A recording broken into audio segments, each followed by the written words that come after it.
Tema de hoje: o que o Evangelho produz em você? O que o Evangelho produz em nós? Pensando sobre isso, nesses últimos anos de igreja, nós estamos caminhando para o 25º ano desta igreja aqui. Se Deus nos permitir, em março a gente completa esses 25 anos de igreja. E ao longo desses 25 anos, muitas pessoas passaram por aqui. Se todas as pessoas que se converteram ou vieram para cá nesses 25 anos estivessem como membros ainda, nós teríamos hoje uma igreja de no mínimo umas 2.000 pessoas. No mínimo. Mas por que isso não aconteceu? Questões diversas. O que eu quero te chamar a atenção é que muitos destes que passaram por aqui, infelizmente, se desviaram, se afastaram. E hoje, no século 21, com tanto conhecimento, com tanto acesso à internet, à palavra, Bíblia hoje no celular, Bíblia no computador, Bíblia no tablet, estudos, pregações, as mais variadas e diversas que você acessa pela internet, deveriam já ter trazido para o coração dos homens que são cristãos algumas coisas novas, diferentes. Porque, como foi dito aqui, ministrado na última quinta-feira pelo irmão Daniel, a luz que vem de Cristo, se ela realmente nos ilumina, ela mostra os nossos defeitos e nós nos consertamos e vivemos uma nova vida. Foi para isso que Cristo veio. Primeiro, para nos libertar das garras do diabo e do pecado. Uma vez que Ele fez isso, Ele nos purificou de todos os nossos pecados. Daí para frente, Ele mesmo foi um modelo de ser humano, você quer agradar a Deus? Você quer viver uma vida que esteja debaixo da bênção do Senhor? Algumas coisas você tem que mudar. Só que essas mudanças que a Bíblia nos sugere, que a palavra de Deus, que o próprio Jesus nos ensinou, essas mudanças, elas mexem conosco. Elas têm a tendência de quebrar paradigmas que nós temos na mente, pré-conceitos que nós temos em relação às pessoas, em relação a Deus, em relação à vida. O Evangelho produz em nós, ou pelo menos deveria produzir em nós, alguns sentimentos diferentes, algumas atitudes, palavras, pensamentos diferentes do que nós tínhamos antes de conhecer Jesus. Você fala assim: pô, pastor, mas eu já ouvi falar sobre isso várias vezes. Sim, e mesmo ouvindo várias vezes, na maioria das vezes a gente não muda. Para aqueles que já se converteram e entregaram sua vida para Jesus, o Evangelho deveria já ter produzido alguma coisa de novo na sua vida. Ah, pastor, mas eu mudei do que eu era. Ótimo, legal. Essa mudança é contínua, é diária. Eu já falei aqui, essa vida termina aqui, mas ela continua nos céus. Aqui nós estamos de passagem, aqui nós somos apenas peregrinos, estamos passando por aqui. Por isso que a Bíblia aconselha: não fique ligado às coisas, preso às coisas, às situações. Ao contrário, que nada te prenda, que você fique livre, porque você está de passagem. E nessa passagem você vai crescendo, você vai desenvolvendo. E lá na frente, ou quando Jesus voltar, ou quando nós partirmos dessa para uma outra vida, a gente vai continuar nessa nova vida. Aí nessa nova vida, a nossa mente vai ser regenerada, corpo regenerado. Mas é uma continuidade desta.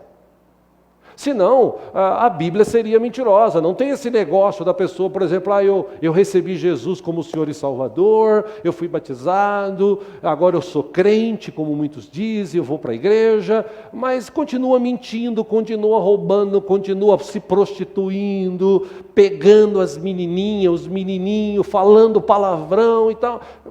Ah, não, mas só no céu, quando eu chegar, é que haverá mesmo uma mudança. Não. Espera um pouquinho, nós somos seres que nós temos inteligência. Nós temos a capacidade de decidir, de tomar decisões.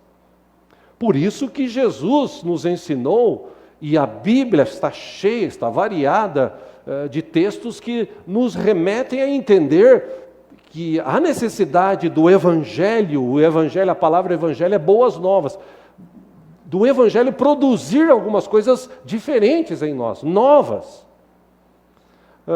Certa vez, quando Jesus foi questionado sobre este assunto, ele contou uma parábola. Eu gostaria de ler com você, você que trouxe a Bíblia. Vamos ler juntos em Mateus, capítulo 13. É um texto muito conhecido, claro, eu mesmo já preguei algumas vezes no passado sobre este texto. Mas ainda é bom a gente ler e aprender mais.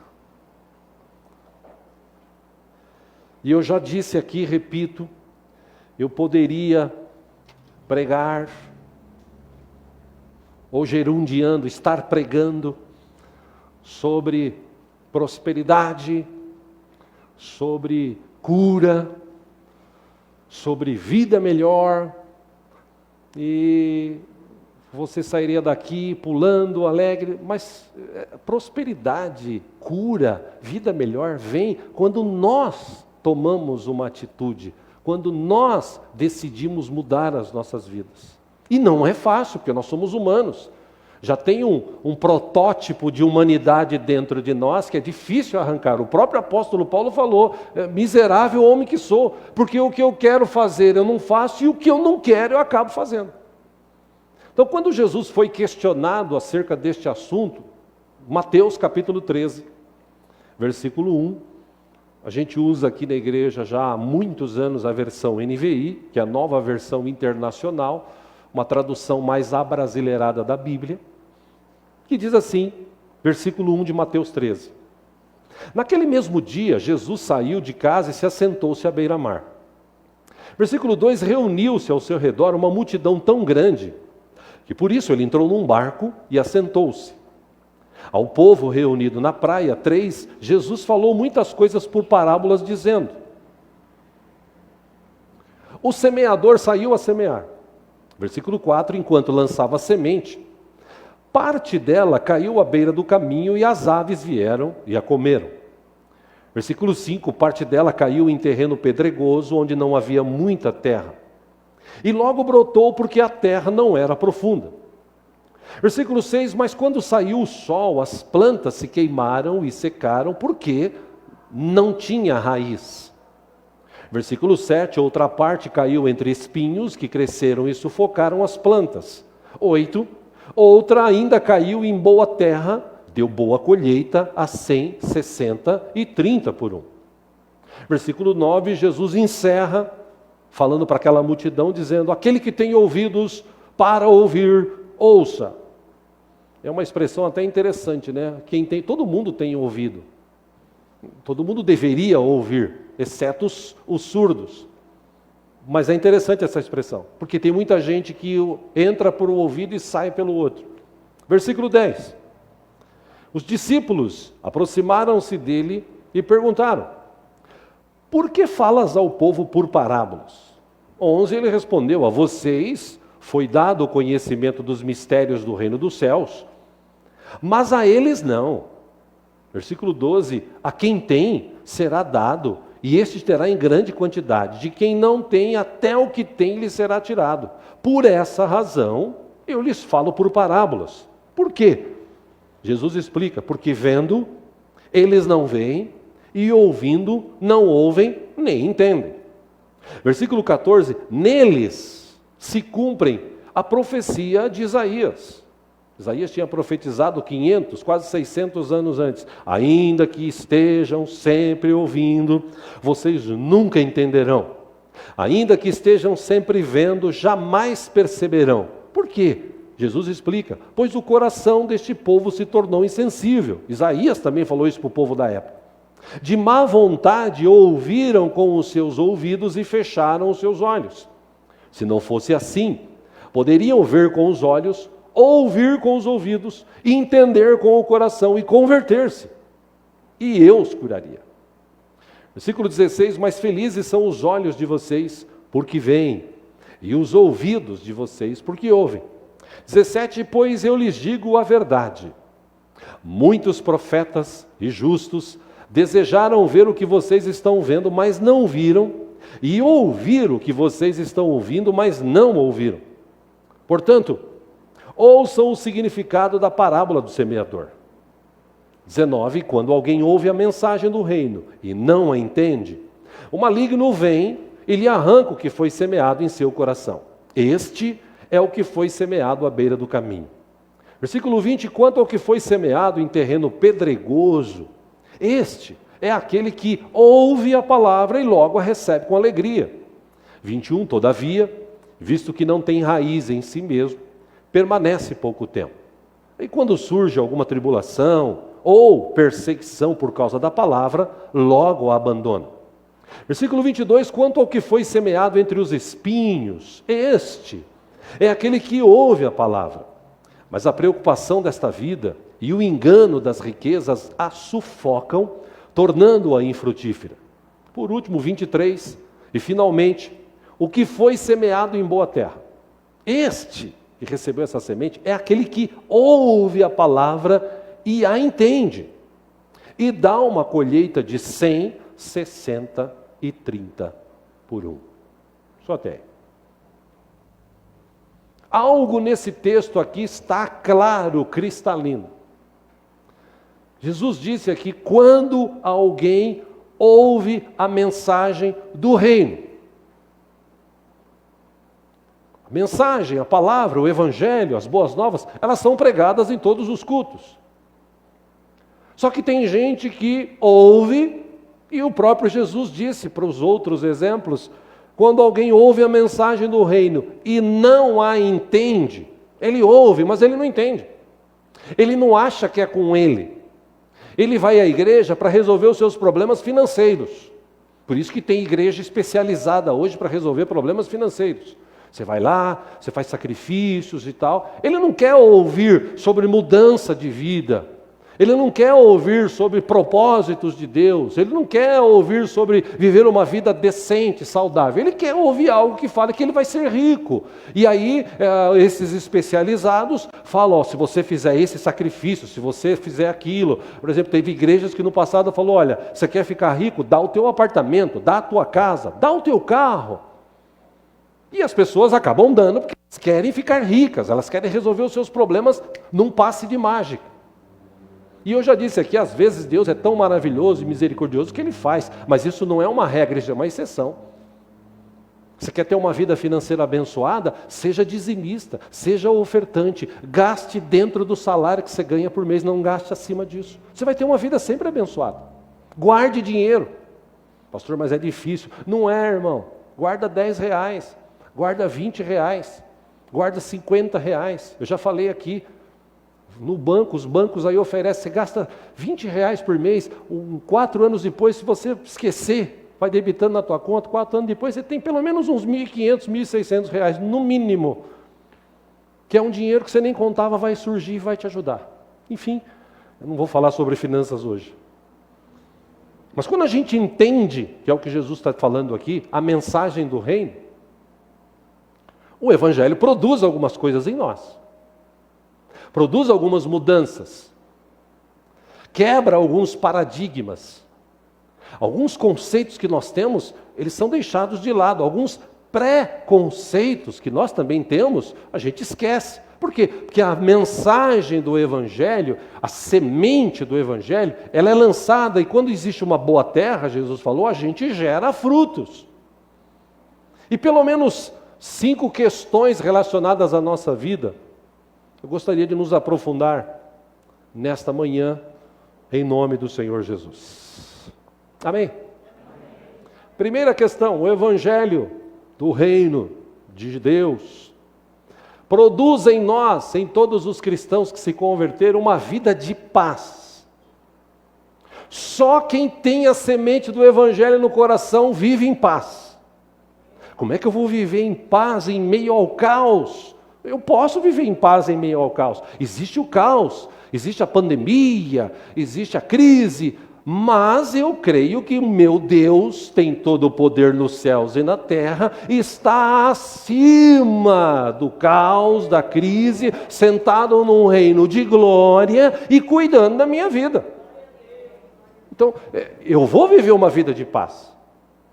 O apóstolo Paulo, aconselhando a igreja de Colosso, numa das suas escritas, acompanha aqui no telão, Colossenses 3, a partir do versículo 15, ele escreveu o seguinte: que a paz de Cristo seja o juiz em seu coração, visto que vocês foram chamados para viver em paz. Quem é cristão? Quem tem Jesus aqui no coração? A pessoa do teu lado levantou a mão, aproveitando hoje, didaticamente fala para ela assim: você foi chamado para viver em paz.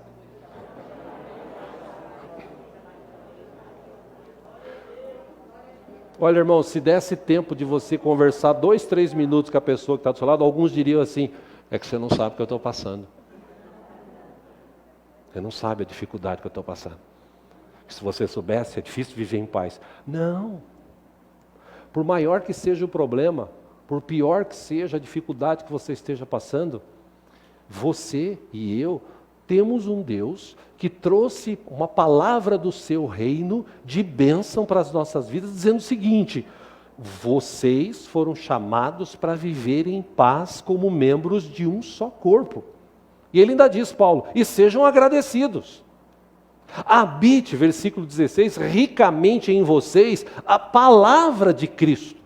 O que tem que habitar dentro de nós? A palavra de Cristo, o Evangelho.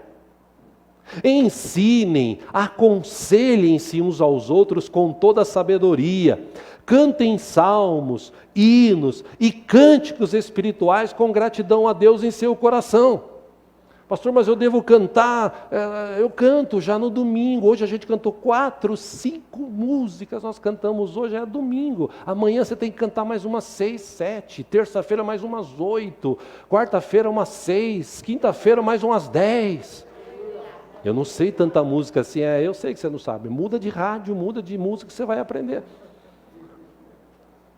A boca fala do que está cheio o coração, disse Jesus. Não adianta nada você vir aqui cantar no domingo: Deus Supremo é, oh glória. Na segunda-feira, deixa a vida me levar. Não vai mudar nada na tua vida. Você tem que tomar cuidado. Enfim, 17, o último: tudo o que fizerem, seja em palavra ou em ação, façam-no em nome do Senhor Jesus, dando por meio dele graças a Deus e Pai. Se você quer ter paz no teu coração, entrega o teu caminho ao Senhor, confia nele e o mais ele fará. Que a paz de Cristo seja o juiz no meu e no teu coração. O que ele quis dizer com o seu juiz? É eu quem tomo as decisões, sou eu quem decido. Então, se vier uma crise, uma dificuldade, eu decido se eu vou viver em paz ou se eu vou viver a tribulação. Eu decido. Por isso que o Evangelho, a semente do Evangelho, produz isso na vida do ser humano, viver em paz. Davi, poxa irmão, você quer um exemplo de Davi? É um texto que eu gosto muito, Salmo capítulo 3, versículos 5 e 6, ele escreveu: eu me deito e durmo e torno a acordar, porque é o Senhor que me sustém. Versículo 6 ele escreveu: não me assustam os milhares que me cercam. Por que ele escreveu isso? Porque ele estava no reino dele, sentado no seu palácio. Não, irmão, ele estava fugindo, tinha um exército atrás dele. Mas ele confiava tanto em Deus que quando ele deitava, ele sentia paz. Não adianta você sofrer com o problema que você tem amanhã. Amanhã eu tenho que pagar o IPVA. Amanhã eu tenho que pagar o aluguel. Amanhã, mas eu não tenho todo o dinheiro ainda. Meu Deus, meu irmão, você não sabe nem se você vai viver amanhã, nem eu sei. Então o que eu vou fazer? Eu vou ter paz hoje. Eu vou viver hoje. De que forma? Com alegria no meu coração, com paz. Eu deito e eu durmo, porque eu sei que o Senhor me sustém, o Senhor está comigo. Então, você quer encontrar um cristão verdadeiro, um cristão que se converteu, vou falar assim, primeiro sentimento que ele tem no coração: paz. Segundo sentimento que o Evangelho produz na vida de um ser humano, de um cristão, é uma vida de comunhão. Em Atos capítulo 2, acompanha aqui no telão, versículo 42 em diante, um texto também muito conhecido, vou citar apenas para lembrar. O texto diz que eles se dedicavam ao ensino dos apóstolos e à comunhão, ao partir do pão e às orações. Todos estavam cheios de temor e muitas maravilhas e sinais eram feitas pelos apóstolos. Versículo 44, os que criam mantinham-se unidos e tinham tudo em comum. 45, vendendo suas propriedades e bens, distribuíam a cada um conforme a sua necessidade.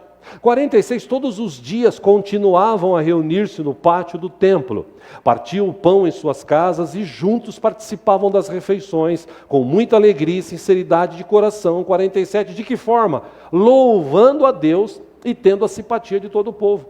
E o Senhor lhes acrescentava diariamente os que iam sendo salvos.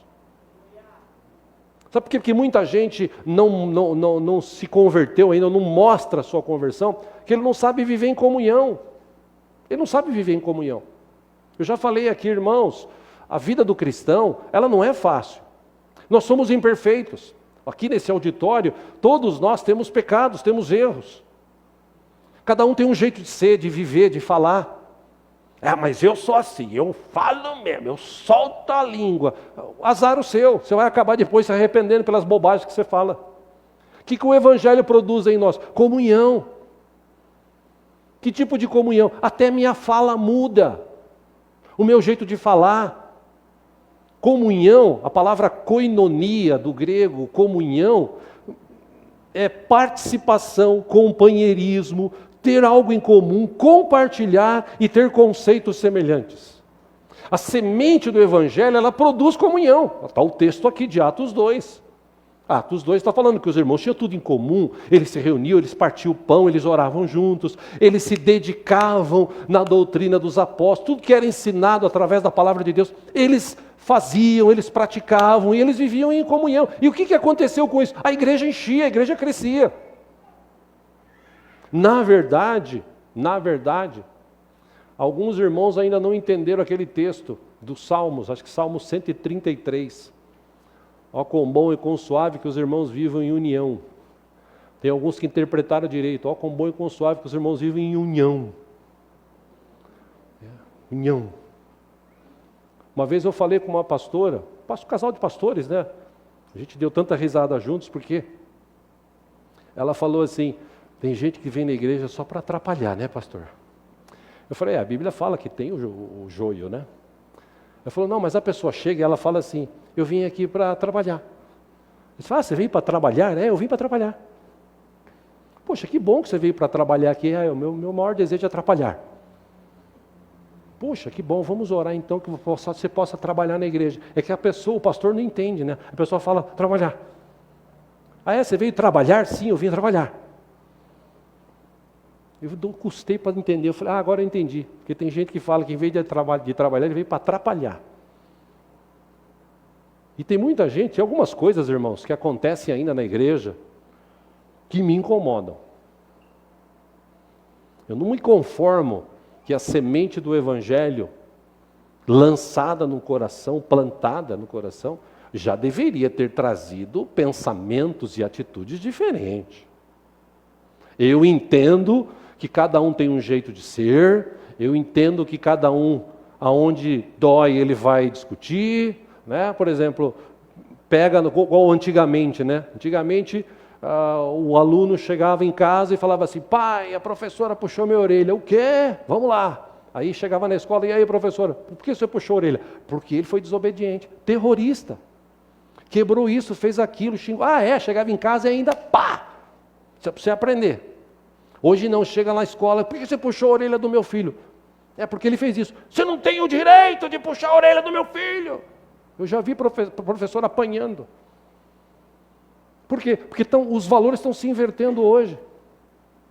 Tem pessoas que se convertem, mas basta você falar alguma coisa do filho, da filha, a pessoa vira o bicho.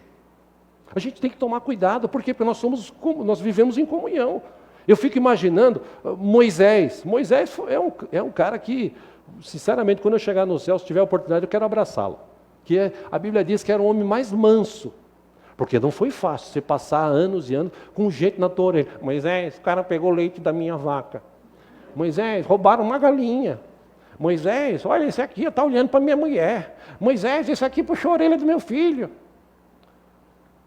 Até que ele, o seu sogro usado por Deus, falou para ele, divide isso, deixa as pessoas resolver.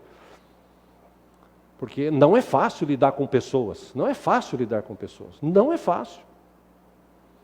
Essas pessoas que estão aí, por exemplo, atendentes nos hospitais, pronto-socorros, médicos, atendentes, enfermeiros, enfermeiras.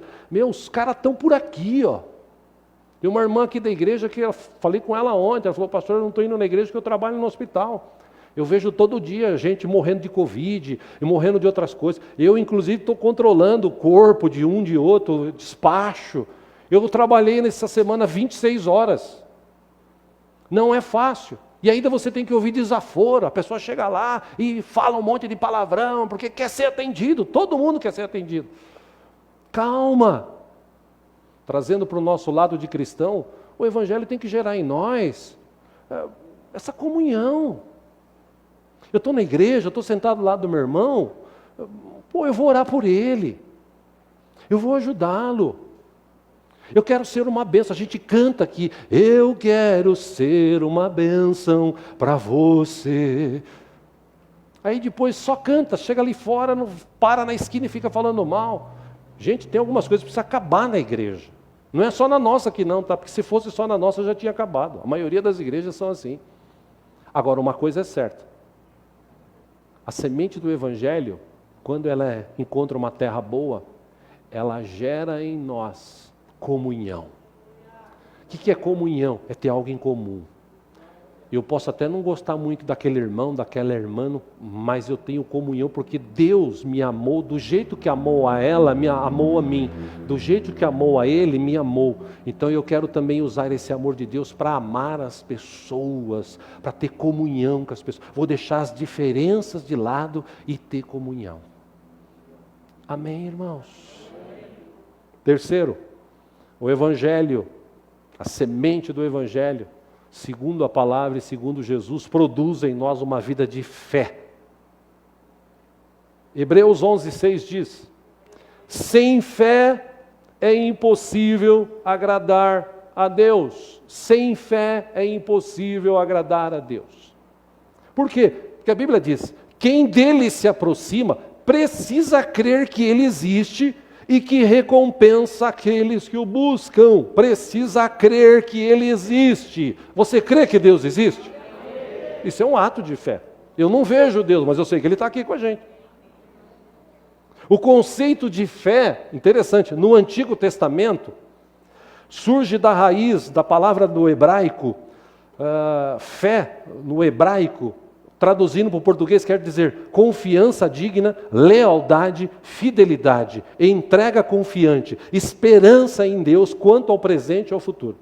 No Novo Testamento, a palavra fé do grego, é interessante, que ela continua falando a mesma coisa, fidelidade, confiança, lealdade. Ou seja, no Velho e no Novo Testamento, ter fé em Deus é ser fiel, é confiar, é ser leal a Ele.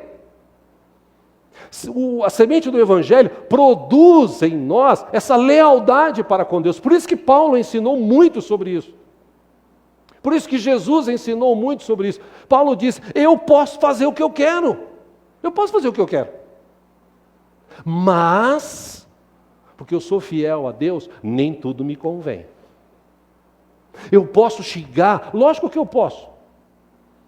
Eu posso roubar, eu posso enganar, eu posso mentir, lógico que eu posso, eu sou livre. Agora, eu não devo. Por quê?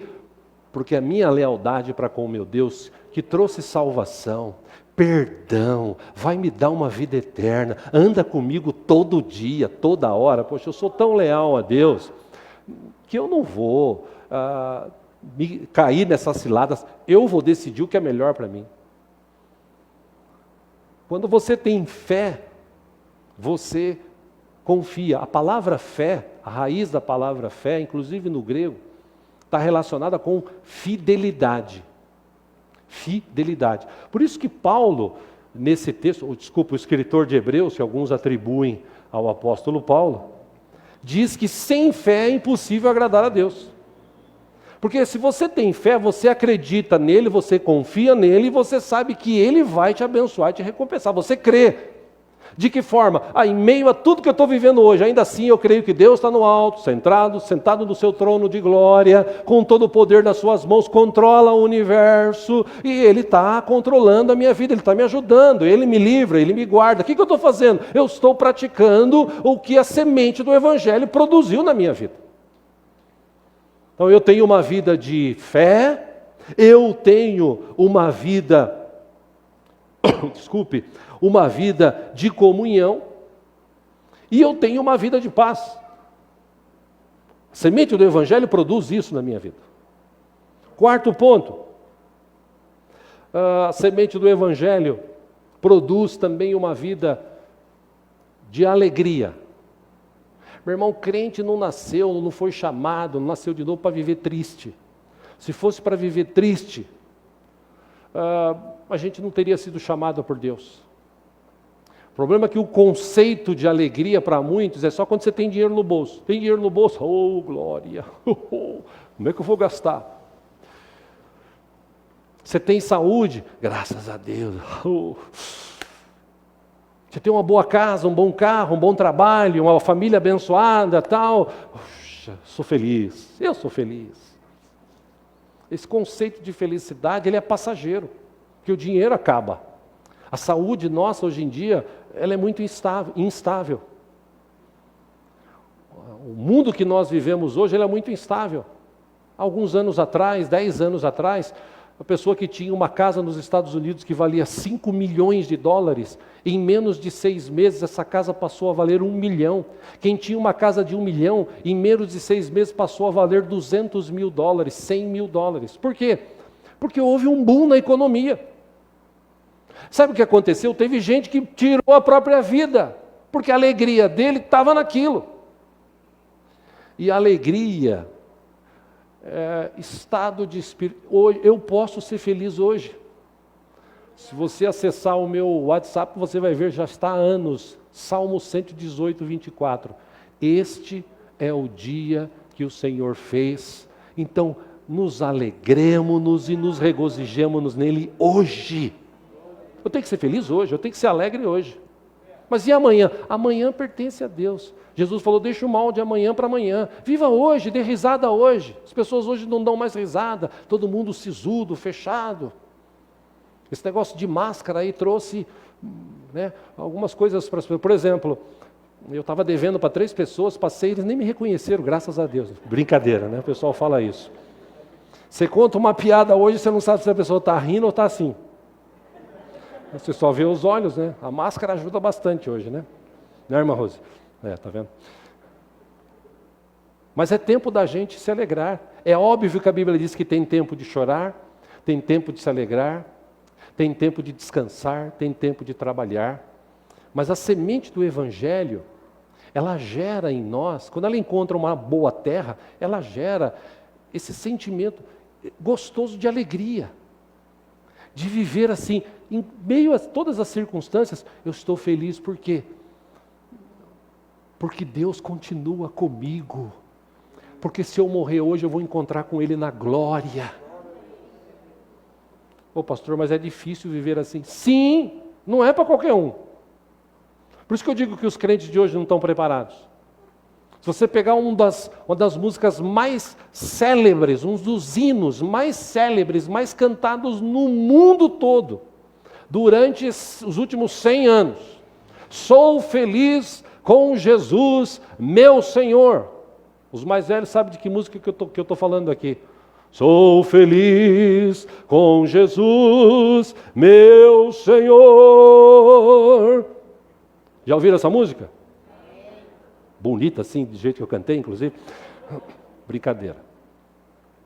O homem que escreveu essa música, ele perdeu a mulher, ele perdeu de 4 filhas, ele perdeu 3, se eu não me engano. Acho que perdeu a esposa também, eu não me lembro muito bem da história. Ele morava em Chicago, Estados Unidos, a família foi passar uma temporada na Europa, foram de navio, ele ia um dia depois, porque ele tinha que resolver algumas coisas da empresa. No meio do caminho, chegando lá na Europa, o navio afundou e morreram todos, inclusive os seus familiares. E ele foi para lá com um barco no outro dia. E lá no barco, olhando o mar, o barco balançando, perdeu a parte da sua família, chorando. Ele escreve essa música: sou feliz com Jesus, meu Senhor. Pô, só cara que é crente para fazer isso. Não é qualquer um que faz isso. Mas ainda assim a semente do Evangelho produz em nós alegria. Quando você estiver para baixo, quando você estiver com aquele sentimento de depressão, de tristeza, Filipenses 4:8, pensa naquilo que é bom, pensa naquilo que traz paz ao teu coração, e o Deus de paz trará entendimento para o teu coração e paz para a tua vida. Você está triste? Cante. Cante. Salmo 16, versículo 11. O salmista Davi escreveu: tu me farás conhecer a vereda da vida, a alegria plena da tua presença, o eterno prazer à tua direita. O salmista também no Salmo 30, versículo 5, parte B, ele escreveu: o choro pode persistir uma noite, mas de manhã irrompe a alegria. Porque cristão que é cristão, ele vive feliz, por quê? Porque ele sabe que está de passagem aqui, estou de passagem aqui, passei por uma dificuldade hoje, mas passei. Eu já falei aqui, tem muito crente que vive em prova. Irmão, estuda mais, que você vai sair da prova. A gente tem que crescer, a gente tem que ir para frente, Deus é conosco. É agora, nessa pandemia, que a gente tem que mostrar que a gente tem um Deus vivo e poderoso que cuida de nós. Mas e se nós estivermos lá, e se acontecer alguma coisa ainda assim, Deus está conosco. As pessoas precisam ver, encontrar uma luz, encontrar alguém que tem essa semente no coração. Neemias, lá atrás, naquela época que ele viveu situação difícil, que ele se dispôs a ir lá reconstruir os muros, chorou, orou, pediu a Deus misericórdia, pediu a Deus ajuda, para que ele pudesse realizar algo que o povo estava todo desanimado, todo triste, todo aflito. Aí ele chega lá, ele diz: o Senhor me mandou, está aqui as cartas, o rei me permitiu, a gente vai reconstruir. Escuta, mas tem fulano e beltrano que estão perseguindo a gente. Não se preocupe, Deus está conosco, vamos reconstruir, vamos adorar novamente a Deus, Deus tem misericórdia de nós. E eles reconstruíram e tal. E um belo dia, quando eles estavam lá reunidos glorificando a Deus, Neemias capítulo 8, versículo 10 disse: podem sair, comam e bebam do melhor que tiverem, e repartam com os que não têm nada ou nada têm preparado. Este dia é consagrado ao Senhor. E aí ele encerra dizendo: não se entristeçam. Por quê? Porque a alegria do Senhor os fortalecerá.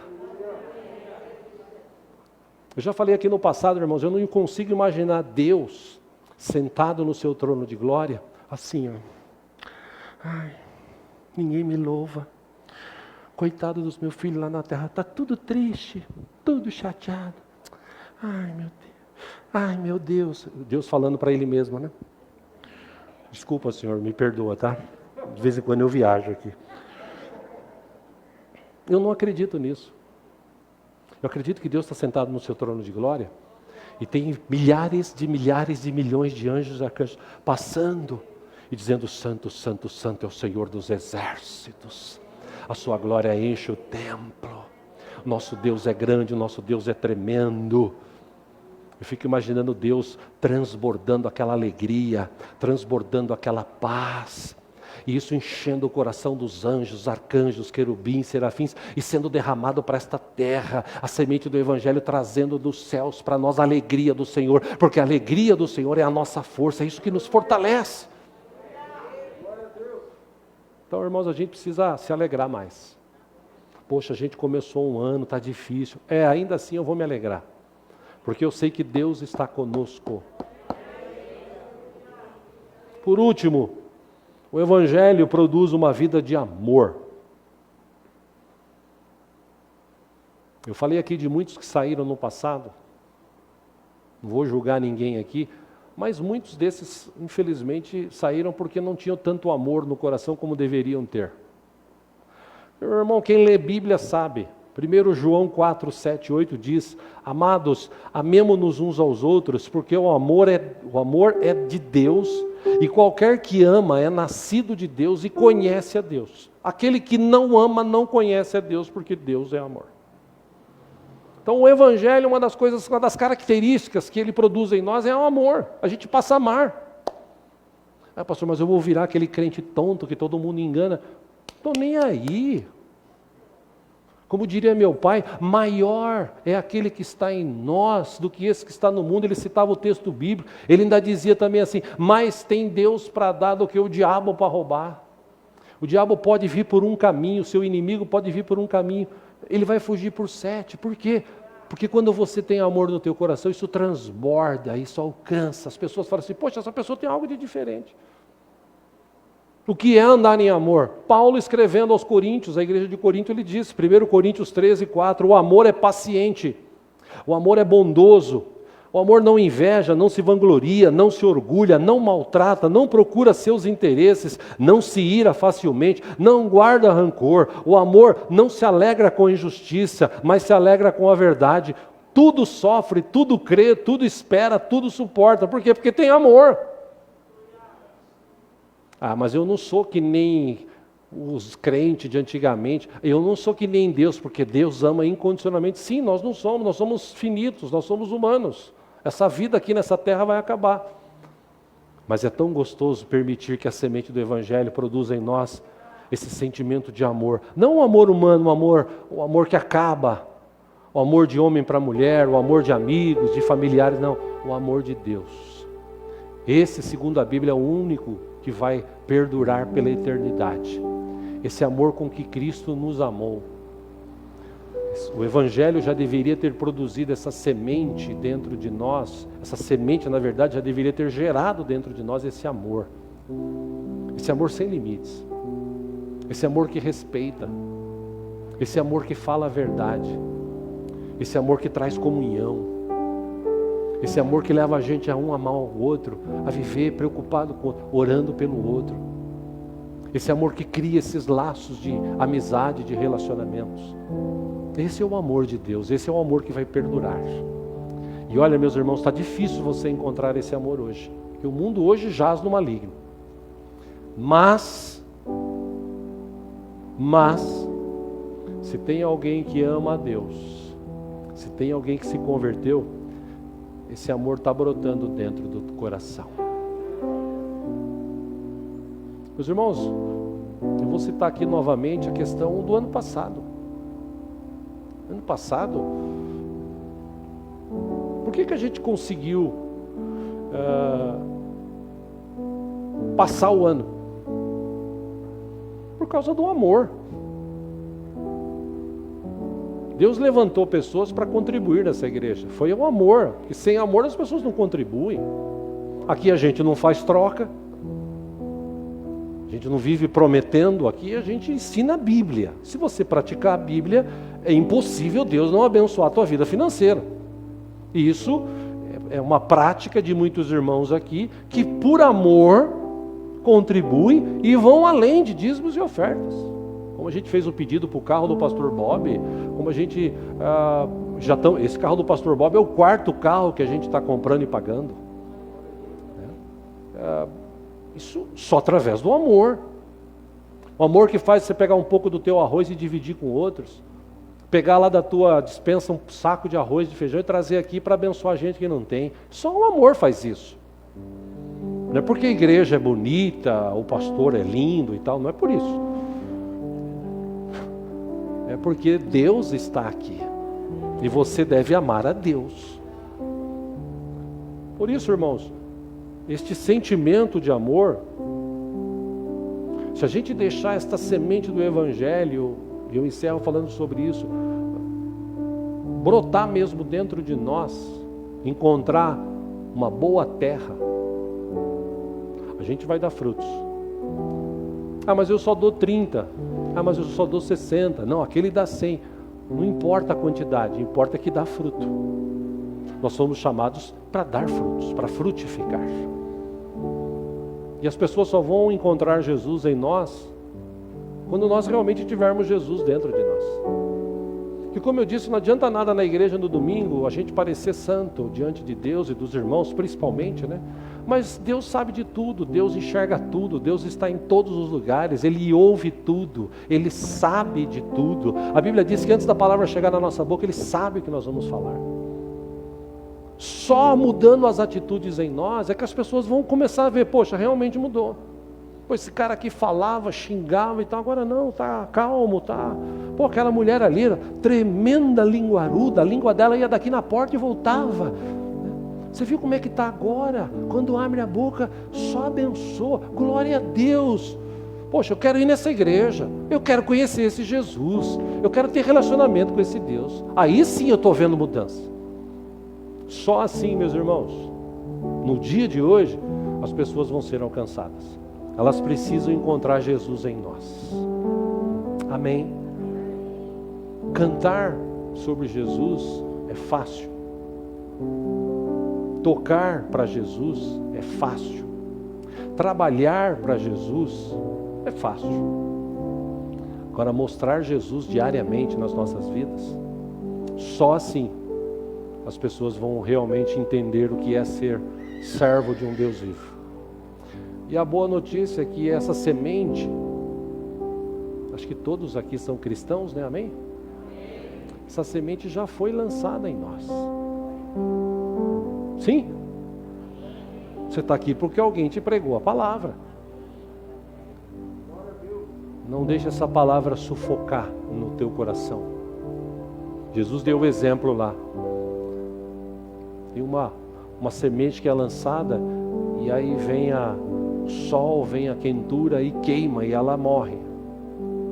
A outra semente é lançada e ela germina, ela chega a dar até um brotinho, alguma coisa.